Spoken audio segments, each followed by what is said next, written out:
Halo, kembali lagi bersama saya Prita Kusuma. Di video sebelumnya kita telah belajar teknik penulisan naskah berita di media cetak. Nah, di video kali ini saya akan menjelaskan tentang teknik penulisan berita radio. Yuk simak videonya. Teknik penulisan berita media penyiaran seperti radio dan televisi secara umum memiliki perbedaan dengan teknik penulisan berita media cetak. Jika teknik penulisan media cetak merujuk pada bahasa jurnalistik secara umum, maka penulisan berita radio merujuk pada bahasa jurnalistik radio. Kenapa? Karena dalam jurnalistik radio, berita ditulis untuk telinga, sedangkan dalam jurnalistik cetak, berita ditulis untuk mata. Kenapa sih berita radio harus ditulis? Yang pertama adalah untuk memastikan penyiar mengerti berita yang akan disampaikan, termasuk cara pengucapan dan istilah asing. Yang kedua, untuk memastikan tidak ada informasi penting yang tertinggal. Dan yang ketiga, yaitu untuk memastikan data dan fakta yang disampaikan tersusun secara logis. Dalam penulisan berita radio, ada prinsip-prinsip yang harus dipenuhi, yang dikenal dengan istilah ABC atau Accuracy, Balance, dan Clarity. Accuracy artinya penulisan berita harus akurat data dan fakta-faktanya. Selalu cek and recheck fakta-fakta, nama-nama, angka-angka, dan lainnya. Jangan menulis berdasarkan kutipan rumor atau desas-desus dan tidak boleh berspekulasi. Kemudian balance. Artinya, berita yang akan menjadi materi siaran radio haruslah menyangkut informasi yang berimbang. Cover both sides, khususnya untuk berita-berita kontroversial. Ini merupakan keharusan, jika tidak, berita yang kamu siarkan akan kehilangan kredibilitasnya. Dan yang dimaksud clarity adalah pesan yang ingin disampaikan harus jelas. Jangan sampai pendengar tidak paham apa yang dimaksud berita tersebut. Ingat, berita radio itu selintas dengar. Pendengar radio hanya mempunyai satu kesempatan untuk mendengar pesan yang kamu sampaikan. Beda hal dengan membaca surat kabar atau majalah yang dapat kembali ke paragraf atau halaman sebelumnya untuk membaca ulang berita yang kurang jelas. Selain prinsip ABC tadi, ada juga beberapa prinsip lain yang perlu kamu perhatikan. Yang pertama adalah ELF atau Easy Listening Formula, yaitu susunan kalimat yang jika diucapkan enak didengar dan mudah dimengerti pada pendengaran pertama. Yang kedua, KISS atau Keep It Simple and Short. Artinya, berita yang kamu tulis harus hemat kata, menggunakan kalimat-kalimat pendek dan tidak rumit. Gunakan sedikit mungkin kata sifat dan anak kalimat. Prinsip ketiga yaitu WTYT atau Write the Way You Talk. Artinya, tuliskan sebagaimana diucapkan. Tulislah naskah berita untuk disuarakan, bukan untuk dibaca. Dan prinsip yang keempat adalah satu kalimat, satu nafas. Maksudnya adalah upayakan tidak ada anak kalimat. Contoh kalimat tidak satu nafas. Baik mahasiswa lama atau mahasiswa baru, dikenakan peraturan yang sama.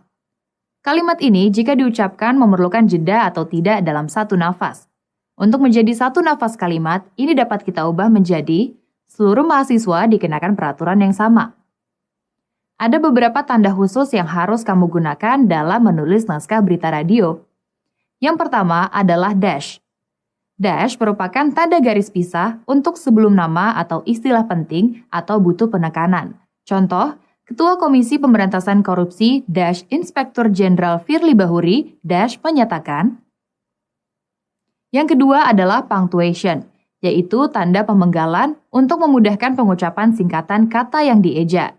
Contohnya, KPK ditulis K strip P strip K, MUI ditulis M strip U strip I, dan DPR ditulis D strip P strip R. Yang ketiga adalah garis miring. Garis miring 1 sebagai pengganti koma, garis miring 2 untuk pengganti titik, dan garis miring 3 untuk akhir naskah berita.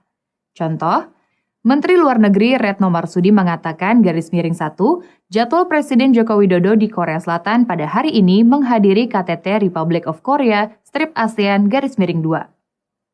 Oke, sekarang kamu sudah paham prinsip-prinsip penulisan berita radio. Sekarang kita akan masuk ke teknik penulisan berita radio. Ada 8 teknik yang perlu dikuasai reporter atau jurnalis radio. Yang pertama, spoken words. Spoken words artinya dalam menulis naskah berita radio, pilihlah kata-kata yang biasa diucapkan sehari-hari. Contohnya, bila ingin menulis 16.00 waktu Indonesia Barat, dapat ditulis menjadi jam 4 sore. Atau jika ingin menulis Rp 15.000, dapat ditulis menjadi Rp15.000. Teknik yang kedua yaitu signposting. Sebutkan jabatan, gelar, atau keterangan sebelum nama orang. Misalnya ingin menulis Joko Widodo, maka dahului dengan jabatannya menjadi Presiden Joko Widodo. Atau menulis Retno Marsudi, dahului dengan menulis jabatannya menjadi Menteri Luar Negeri Retno Marsudi. Teknik yang ketiga yaitu stay away from quotes. Ubah kalimat langsung menjadi kalimat tidak langsung. Contoh, nanti saat Pak Robert pensiun di akhir bulan ini, kita insya Allah sudah punya Dirjen Pajak yang baru yang akan dilantik persis saat Robert selesai, kata Sri Mulyani. Kalimat tadi dapat kita tulis menjadi, Menteri Keuangan Sri Mulyani mengatakan, Kementerian Keuangan akan melantik Dirjen Pajak yang baru akhir bulan ini. Selanjutnya, teknik yang keempat yaitu avoid abbreviation. Hindari singkatan atau akronim tanpa menjelaskan kepanjangannya lebih dahulu. Contoh, juru bicara KPK Febri Diansyah mengatakan, dapat kita tulis menjadi, juru bicara Komisi Pemberantasan Korupsi Febri Diansyah mengatakan. Teknik yang kelima yaitu subtle repetition. Ulangi secara halus fakta-fakta penting seperti pelaku atau nama untuk memudahkan pendengar memahami dan mengikuti alur cerita. Contoh, Presiden Joko Widodo mengatakan, menurut Presiden, Kepala Negara juga menegaskan. Teknik yang keenam yaitu present tense. Dalam penulisan naskah berita radio untuk unsur waktu, kamu bisa menggunakan kata-kata kemarin, hari ini, besok, atau lusa, bukan nama hari Senin, Selasa, Rabu, Kamis, Jumat, Sabtu, atau Minggu. Contoh, gabungan buruh dari daerah Jakarta, Jawa Barat, dan Banten yang tergabung dalam Konfederasi Serikat Pekerja Indonesia atau KSPI menggelar aksi unjuk rasa di kantor Kementerian Ketenagakerjaan hari ini.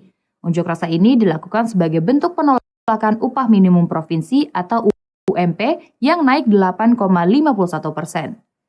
Teknik yang ketujuh adalah penulisan angka.